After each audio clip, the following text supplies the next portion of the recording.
Tenemos unos padres casados que habla y da unas características de unos padres que caminaban de manera irreprensible. Eran de la tribu de Judá, pero eran del orden sacerdotal. Los que quieran tener en cuenta, en primer libro de Crónicas, capítulo 24, versículo 10, habla del orden sacerdotal establecido por David, 24 órdenes sacerdotales. O sea que de acuerdo a 24 familias, los sacerdotes se iban turnando para ir a servir al santuario. Los sacerdotes y levitas podían vivir en diferentes ciudades, no necesariamente en Jerusalén, pero tenían turnos, era cada 24 turnos le tocaba a una familia y dentro de esas familias también organizaban los turnos.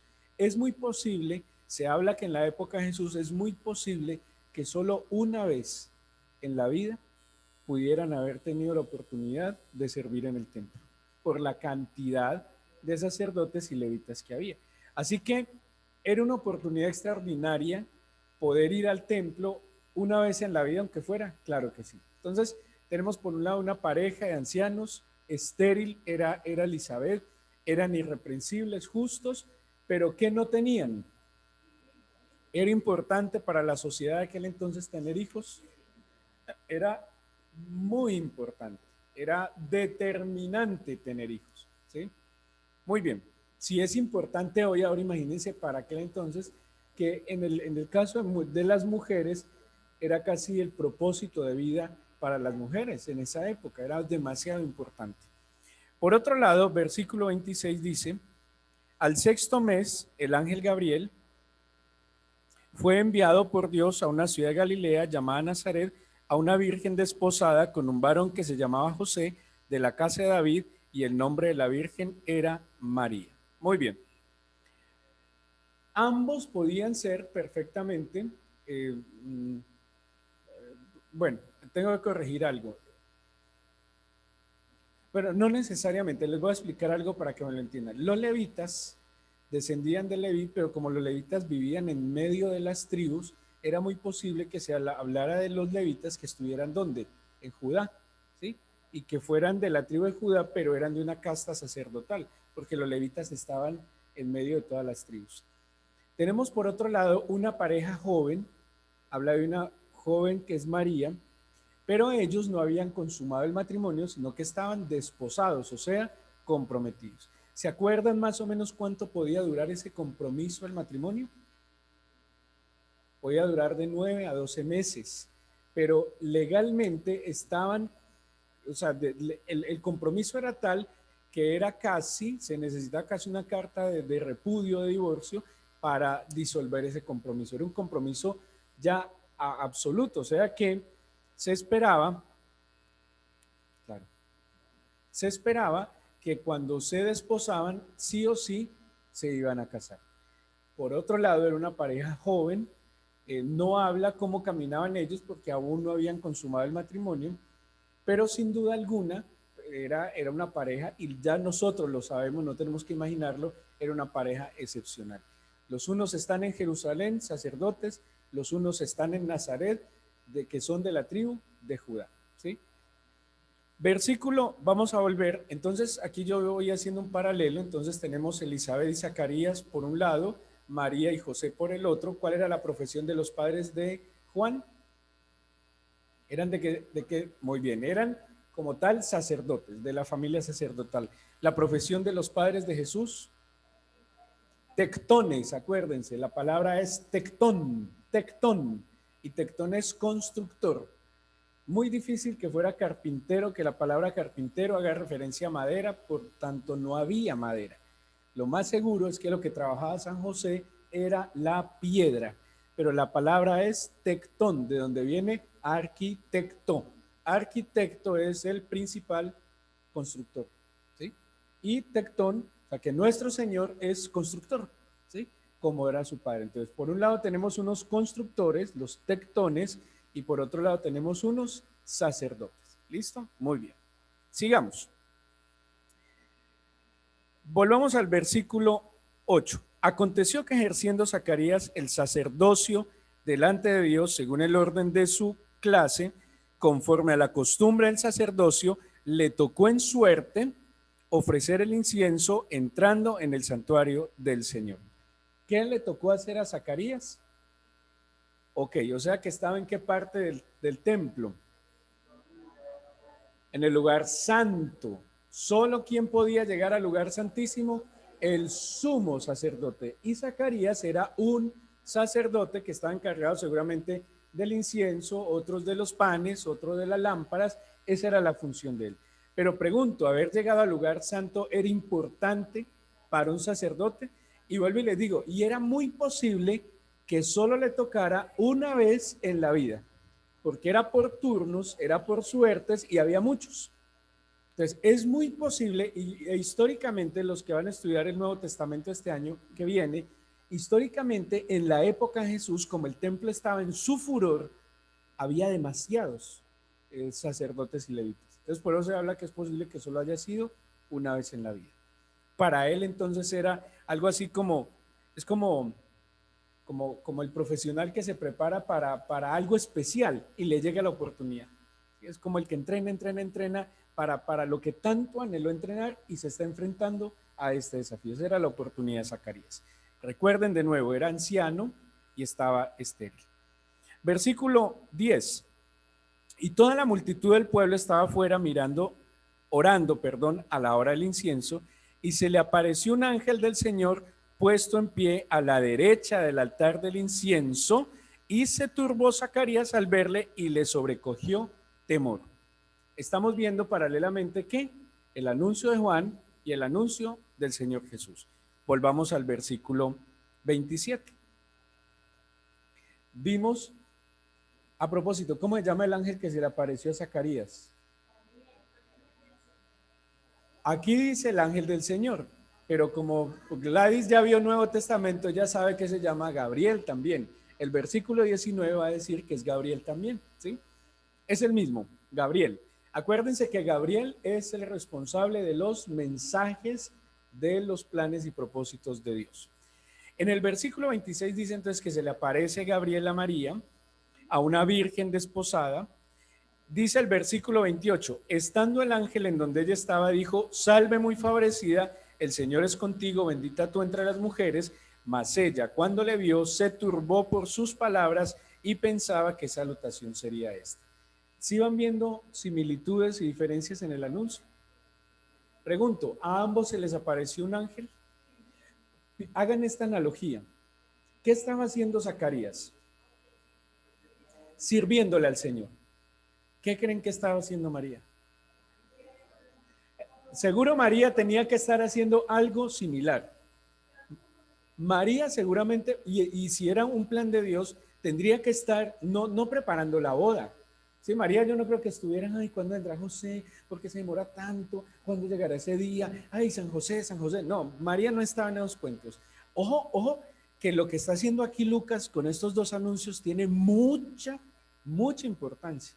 Y nos va dando claridad del plan de Dios y qué estaba haciendo María. Si Zacarías estaba sirviéndole al Señor en el lugar santo, se le aparece el ángel, no crean que María estaba chismoseando y bobeando en Nazaret. Seguramente María estuviera adorando, intercediendo. Señor, cuídame a José, que nos salga bien el matrimonio, que cumplamos tus planes, que se cumplan tus propósitos. No podía ser una mujer necia ni insensata, porque es que le iban a dar nada más y nada menos que criara al Salvador del mundo, ¿sí? O sea, que tengan la seguridad que María estaba en lo que debía estar en ese momento, como Zacarías estaba en lo que debía estar en el momento en que se le apareció el ángel Gabriel. Ahora pregunto, ¿ambos se turbaron? Sí, claro, imagínense, no, pero acuérdense que hasta ahora Zacarías fue al verlo parado. Zacarías lo vio y se turbó, pero María lo vio y lo escuchó. Pero aquí hay una diferencia entre los dos bien importante, porque Zacarías, la palabra turbarse, que traducen como turbarse, significa algo así como conmoción, como cuando uno va caminando ahí medio adormecido y ve una sombra, y así, esa fue la sensación, como me conmoví. Pero Zacarías, cuando se conmovió, ¿qué sintió? Temor. Y María, póngale cuidado, dice María yo tengo aquí la palabra que se usa ahí y es María consideró. Cuando dice aquí la Biblia, eh, ella pensó, la palabra más clarita es, ella consideró, o sea, ella se conmovió y ahí mismo dijo, ve, qué saludo tan particular. En cambio el otro se conmovió y se asustó, ¿sí? O sea que, ¿cuál de los dos nos muestra un poquito más de certeza, confianza, seguridad? Ella, sin duda alguna. Totalmente. Y era un mucho señor irreprensible.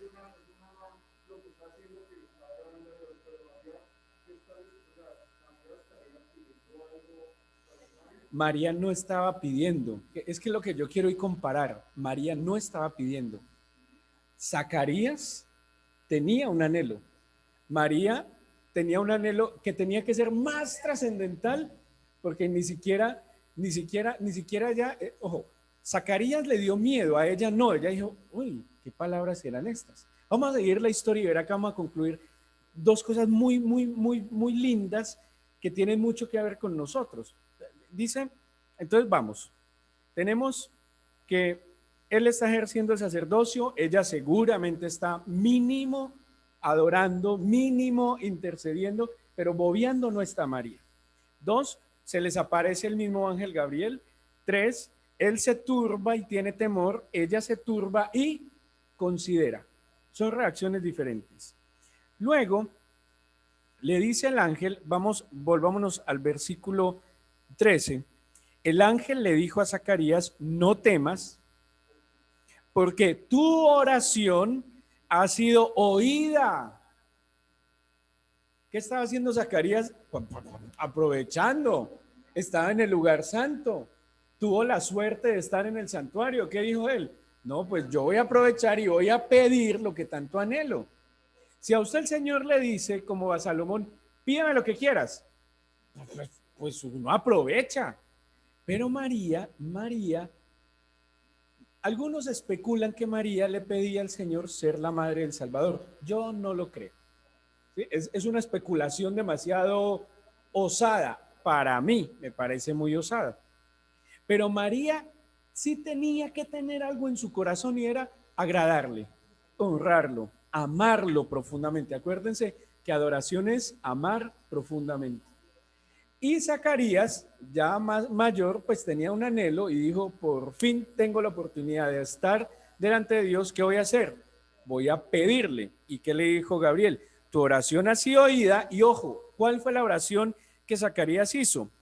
Y tu mujer Elizabeth te dará a luz un hijo y llamará su nombre Juan. O sea que aquí vemos un hombre piadoso sin duda alguna, siervo del Señor, evidentemente, que tenía un anhelo, pero ya no era solo un anhelo, sino que era una necesidad. Y él, como hombre piadoso, al acercarse a Dios, ve la oportunidad y le pone su necesidad delante de Dios, ¿sí? Y por otro lado está María, seguramente cumple todo lo que hemos dicho de Zacarías, pero había un propósito y un plan muy grande a través de María. Entonces vamos a ver este mismo hecho en María. Volvamos al versículo 29. Mas ella cuando le vio se turbó por sus palabras y pensaba que salutación sería esta. Entonces el ángel le dijo, María, no temas, porque has hallado gracia delante de Dios y ahora concebirás en tu vientre y darás a luz un hijo y llamarás su nombre Jesús. ¿Cuál es la diferencia? Ahí está lo que les quiero transmitir hoy. Ojo la diferencia de las respuestas de Dios, ambas soberanas. Una, que Dios se movió por la petición de una pareja piadosa. Y otra, que Dios se movió no por la petición de María, sino por su gracia, porque Él lo quiso, porque así lo determinó. Ahora, ¿halló gracia María delante de sus ojos? Sí. Ojo, no quiere decir que en Zacarías y Elizabeth no hubo la gracia de Dios, claro, porque ¿qué es la gracia de Dios? Es un don inmerecido. Pero lo que quiero decir es que María no buscaba esto. María no lo estaba procurando. María lo único que estaba buscando era amarlo profundamente. No, María ni siquiera estaba en el anhelo de casarse. Mire, hacer la voluntad del Señor, ¿saben por qué? Porque es que la propuesta que le hizo el Señor le dañaba el matrimonio a María. Entonces su anhelo, su plan, su propósito, su objetivo, su meta no era el bendito matrimonio, porque esta propuesta, este acto de la gracia de Dios le generaba a María humanamente un problema. Es más, ¿saben qué le generaba a María? La muerte. Ponía en juego su vida porque había una ley mosaica que la mujer, claro, si aparece una mujer desposada embarazada quiere decir que adulteró y era digna de muerte a piedra. ¿Sí? Ahora, vuelvo a mis apuntes. Por un lado tengo ejerciendo el sacerdocio, estaba en su casa adorando, intercediendo. Por un lado el ángel Gabriel, por el otro el ángel Gabriel. Por un lado él temió, él se turbó y tembló. Por el otro lado se turbó y consideró. En este caso tu oración ha sido oída y en este caso has hallado gracia. O sea, yo soberanamente decidí ejecutar un plan contigo porque algo me agradó de ti, pero me agradó tanto, tanto, tanto, que decidí elegirte soberanamente. Tal vez habría mujeres con más atributos en términos generales que María, es muy posible. Es más, María estaba en una ciudad tan pobre, que se dice, era un dicho, de Nazaret podrá salir algo bueno. O sea, era tan pobre, era de verdad, tan insignificante Nazaret, que no calificaba para nada a María para un plan tan glorioso.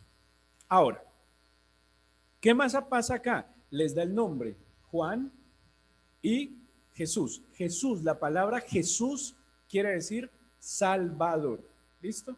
La palabra Jesús quiere decir Salvador. ¿Vale?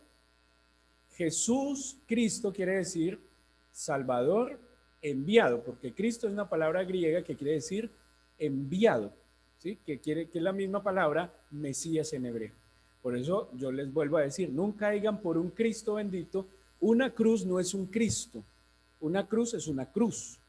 Cristo quiere decir enviado. ¿Listo? Ahora, luego les dice cómo se van a llamar, pero aquí les va a plantear cuál es el plan que Dios tiene para cada uno, el propósito que Dios tiene para cada uno, y al entender el propósito que Dios tiene para cada uno, entra a jugar el papel que cada papá debe cumplir. ¿Sí? Entonces dice el versículo 14 al 17, y tendrás gozo de alegría, le dice a Zacarías, y muchos se regocijarán de su nacimiento, porque será grande delante de Dios, no beberá vino ni sidra, y será lleno del Espíritu Santo aún desde el vientre de su madre. Y hará que muchos de los hijos de Israel se conviertan al Señor, Dios de ellos, e irá delante de él con el espíritu y el poder de Elías, para hacer volver los corazones de los padres a los hijos y de los rebeldes a la prudencia de los justos, para preparar al Señor un pueblo bien dispuesto. O sea, era importante el propósito que el Señor tenía a través de Juan. Mucho. Imagina que Dios le diga, el plan mío para su hijo es este. Es un compromiso de los padres altísimo. Por eso, si un padre no entiende el plan que Dios tiene a través de su vida con sus hijos, se los va a tirar. Porque el padre debe, como ¿cómo se dice? En conexión con el Señor, entender y discernir el plan que Dios tiene para su hijo, para ser ese instrumento de Dios, porque Dios, cuando nos coloca a nuestros hijos en las manos, ¿qué está haciendo? Es un voto de confianza. Entonces yo me tengo que conectar con él para que entienda el plan que tiene para mi hijo. Por eso es instruye al niño en su camino. O sea, el niño tiene un camino que Dios determinó para él. Yo debo conectarme para que él lo halle cada día. Yo soy quien le aporta a mis hijos la manera de encontrar ese propósito. ¿Listo? Muy bien. ¿Quieren ver el propósito de Jesús? ¿Es diferente, similar? ¿Qué creen? Bueno, vamos a leer 32 y 33. Este será grande. ¿Juan iba a ser grande? También, Juan iba a ser grande. Pero aquí hay una diferencia. Y será llamado hijo del Altísimo, y el Señor Dios le dará el trono de David su padre, y reinará sobre la casa de Jacob para siempre, y su reino no tendrá fin. Impresionante. O sea, le dice, mire, a Juan le espera una obra difícil. Imagínense, pregunto, ¿Jesús tomó vino? Acuérdense que le criticaban eso, y le criticaban eso, pero a Juan le dijo no, porque el ministerio de Juan tenía otra connotación no fácil. El ministerio de Juan implicó austeridad, vivir en el desierto. De ahí se dice que Juan vivió con los qumranitas, o como le llaman comúnmente los esenios, en el desierto. Por eso este ritual de la purificación. Juan era un hombre, dice, vestido con pieles, pero no así pues como con chaquetas así elegantes de pieles, sino como en una expresión de un vestido humilde, sencillo, básico. Pero a Jesús nada más y nada menos le da el lugar del Rey, del Salvador. ¿Listo? Muy bien. Ahora, ¿cuál es la reacción del uno y del otro? Vamos al versículo 18. ¿Sí? Dijo Zacarías al ángel: ¿en qué conoceré esto? Porque soy yo viejo y mi mujer es de edad avanzada. Versículo 34. Entonces María dijo al ángel: ¿cómo será esto? Pues no conozco varón. Ojo que aquí tuvo que haber habido una gran diferencia en la pregunta, porque la respuesta de Gabriel es diferente. En la pregunta de Zacarías hubo incredulidad. Acuérdense que además estamos hablando de un anciano maduro en la fe, se supone, que ha trasegado muchos años en la fe, y estamos hablando de una niña de 15 años. La niña de 15 años en su inocencia le dice: ¿cómo va a ser eso? Me explica. Es que no conozco varón, ¿me puede explicar? ¿Sí? Pero Zacarías, que era el viejo, que ya debería tener un bagaje en la fe, le dice: venga, eso no tiene tanta lógica. Es que yo estoy viejo y además mi esposa está vieja. ¿Me puede decir cómo lo haría? Ojo que algo había en el corazón de ambos diferente, porque Dios vio en María y le dijo: esta es la respuesta. Pero a Zacarías le dijo: papito, por incrédulo, ¿qué le toca? Le tocó, mudo. O sea, vuelvo y digo, si usted mira, aparentemente la pregunta es muy similar, pero acuérdense que este camino no es solo lo que yo hago, sino cómo lo hago, porque Dios está viendo mi corazón. Mire, usted aquí puede pararse y desdibujarse, ¿sí? O sea, hacer una cosa así súper hermosa, y usted decir: uy, qué piedad la mía. Pero ¿quién es el que está viendo? El Señor. ¿Se acuerdan cuando dos hombres suben al templo, que era un publicano y era un fariseo? El publicano era así como apretado, como escondidito, y decía: Señor, sé propicio a mí que soy pecador. Y era así agachadito. Y el fariseo, cuando vio al publicano orando así, como cuando Elí juzga a Ana, ¿se acuerdan que Elí juzga a Ana porque estaba llorando en el templo? Entonces, el fariseo, cuando ve al publicano así todo pomposo, le dice: oh, gracias, Señor, porque yo no soy como ese publicano, porque yo sí soy bueno, porque yo sí diezmo. Ahí le habla, incluso: yo sí soy diezmador, yo soy un fariseo, un conocedor de la ley. ¿Y qué dice la parábola? ¿Quién bajó justificado? El publicano. Porque Dios, ¿qué vio? El corazón. Y aquí Dios vio el corazón de esta niña, que en su inocencia, o sea, ¿la niña lo creyó o no lo creyó? Sí, pero cuando cree es normal que pregunte: venga, ¿cuál es la instrucción? Sí, o sea, listo, yo me le ajusto, yo me le mido, pero ¿me podría explicar qué pasó hoy? En cambio, Zacarías le dijo: perdón, ¿y eso cómo va a ser? No tiene lógica. Yo estoy viejo, mi esposa está vieja. Entonces, el ángel Gabriel le dice: ¿yo qué dije? Mi esposa está vieja, ¿cierto? Versículo 19, respondiendo el ángel le dijo: yo soy Gabriel, que estoy delante de Dios y he sido enviado a hablarte y darte esas buenas nuevas. y ahora quedarás mudo y no podrás hablar hasta el día en que esto se haga, por cuanto no creíste mis palabras, las cuales se cumplirán a su tiempo. Ahora miremos el versículo 35, la respuesta del ángel a María. Respondiendo el ángel le dijo: el Espíritu Santo vendrá sobre ti y el poder del Altísimo te cubrirá con sus sombras, por lo cual también el santo ser que nacerá será llamado Hijo de Dios. ¿Sí ven la respuesta? O sea que la inquietud de María era: mi Señor me dice cómo lo voy a hacer. O sea, el Señor dice,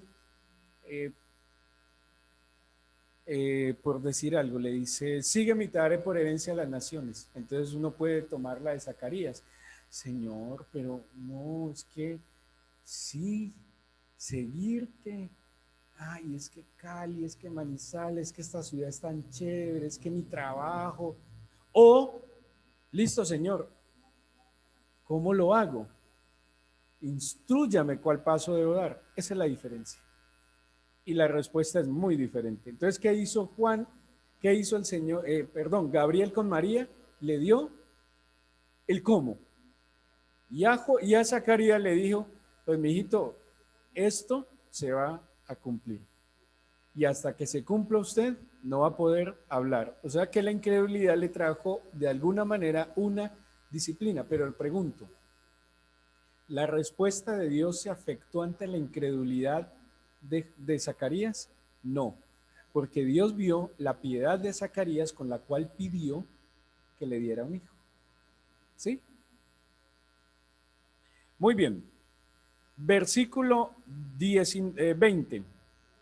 Perdón, 21. ¿Tienen preguntas, Gladys, Piedad?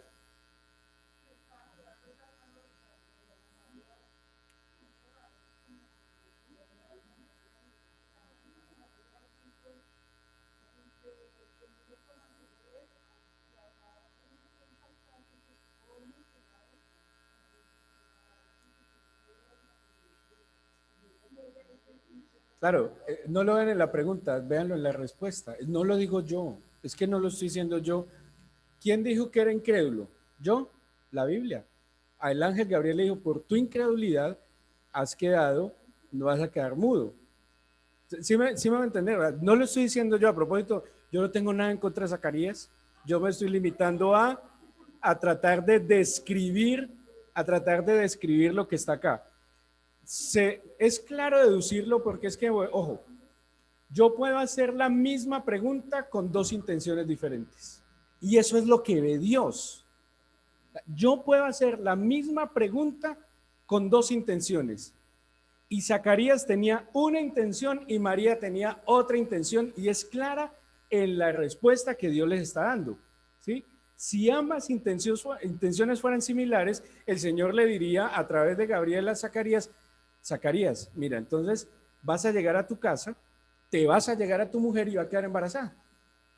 Le hubiera contestado de la misma manera, pero había algo en el corazón de incredulidad de Zacarías que Dios lo vio. Es más, ¿qué dice? El ángel que está delante de Dios, que le dijo: yo soy Gabriel que estoy delante de Dios. O sea, yo sé, porque soy enviado, la intención que hay en tu corazón. ¿Sí? Vuelvo y digo, la similitud no está en la pregunta, está en la respuesta. Y en la respuesta usted puede entender que había una intención en el corazón que era diferente. ¿Estamos? Está ahí, o sea, está en el mismo texto. Muy bien. Luego viene entonces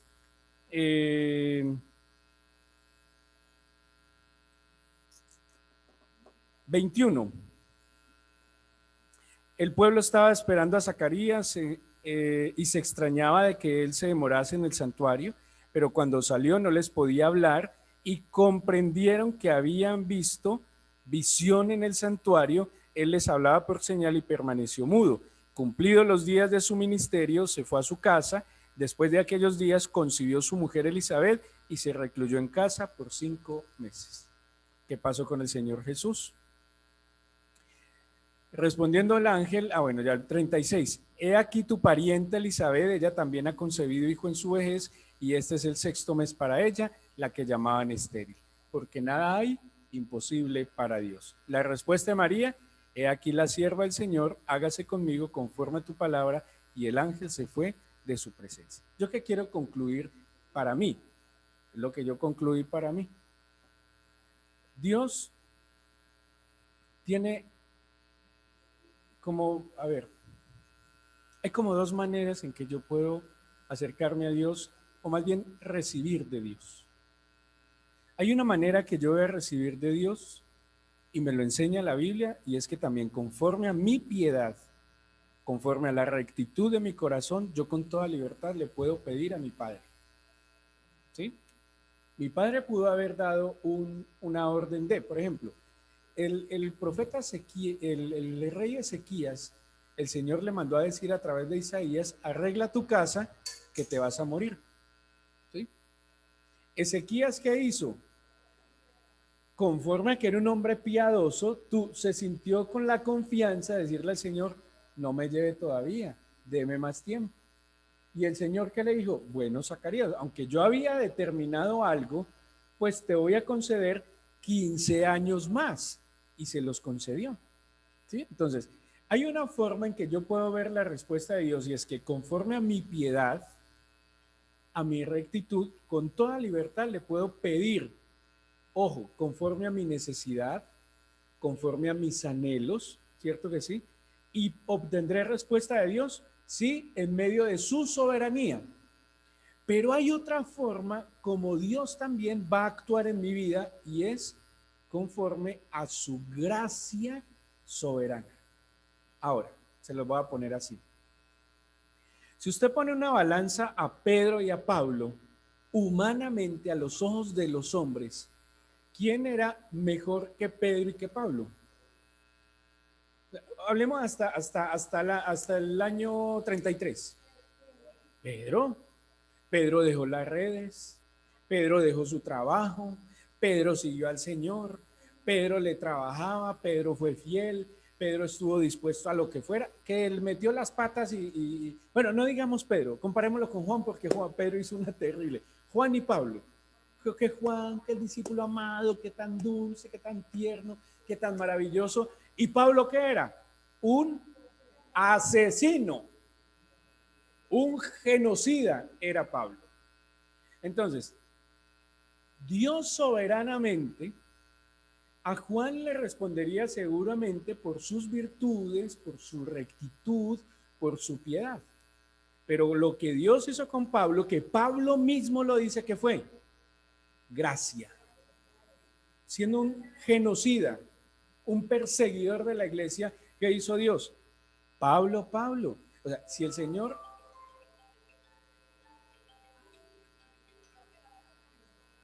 Valeria, tranquila, aquí...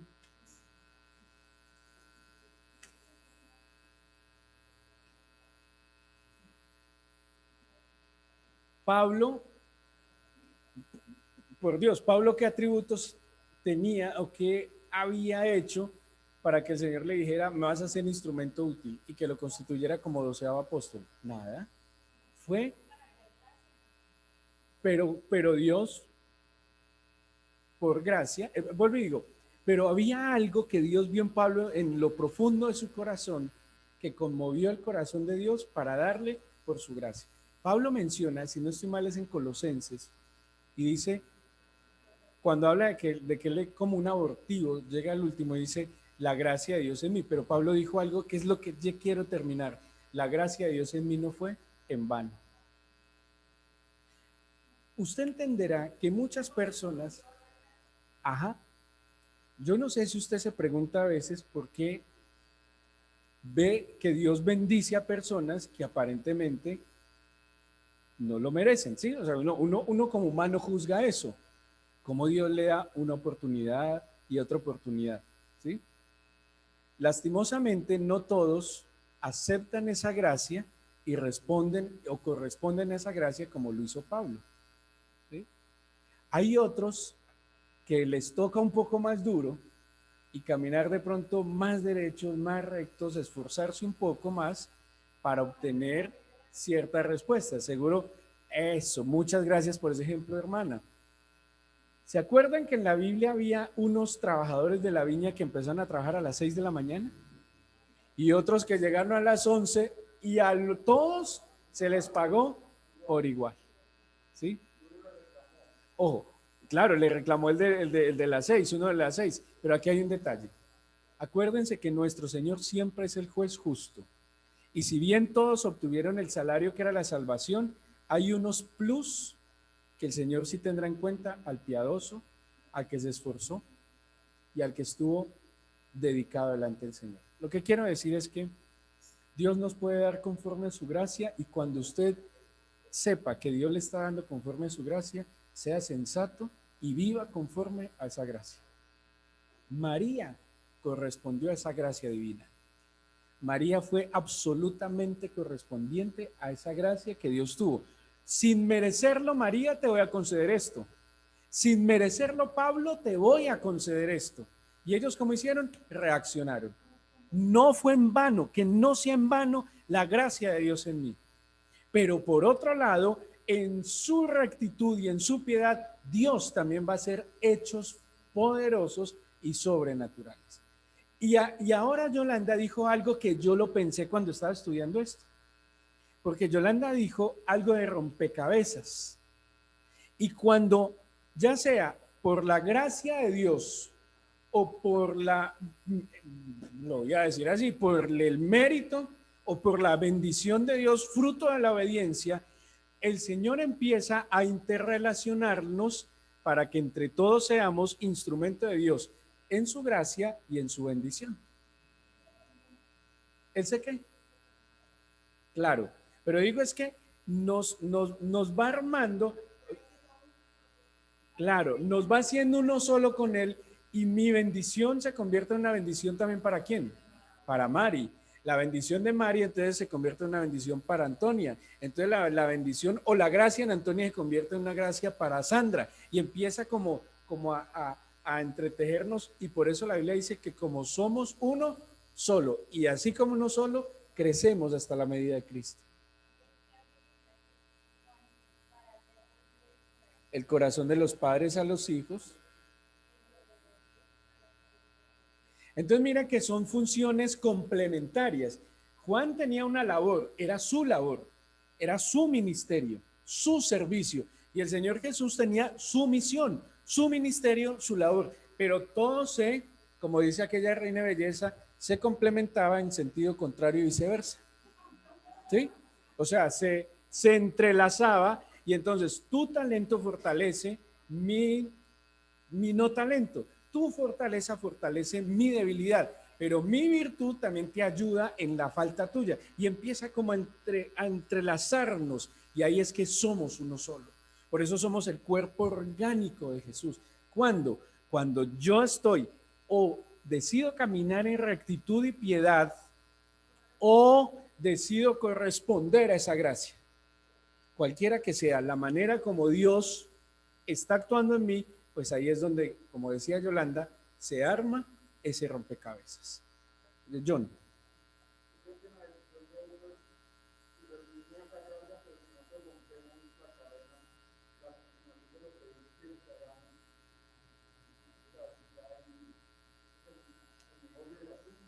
Acuérdese que el juez justo además es misericordioso. Entonces, ¿qué hace el juez justo misericordioso?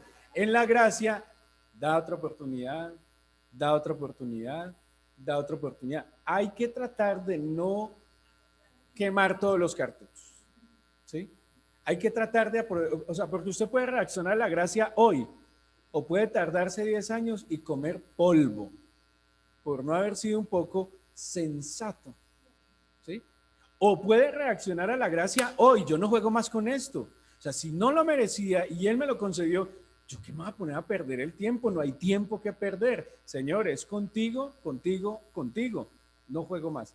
Una mano levantada, Sandra.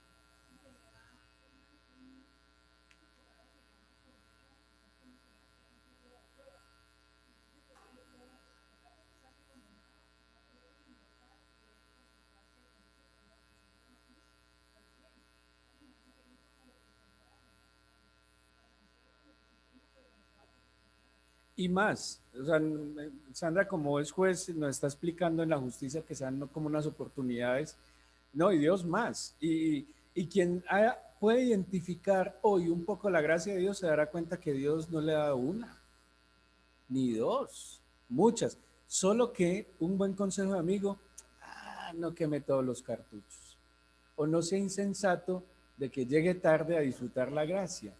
No menosprecie la gracia del Señor. Y si usted o no abuse de la gracia del Señor, y si usted es piadoso y camina en rectitud, pida con libertad, pida con libertad. ¿Qué es lo más difícil que pasará? Que el Señor le diga, no, papito, no, y ya. O le dirá, espere un momentico, pero pida con tranquilidad. Él es el papá y es un papá bueno. Vamos ahora, ¿listo? Les pido que nos pongamos en pie, por favor. ¿Grabaste?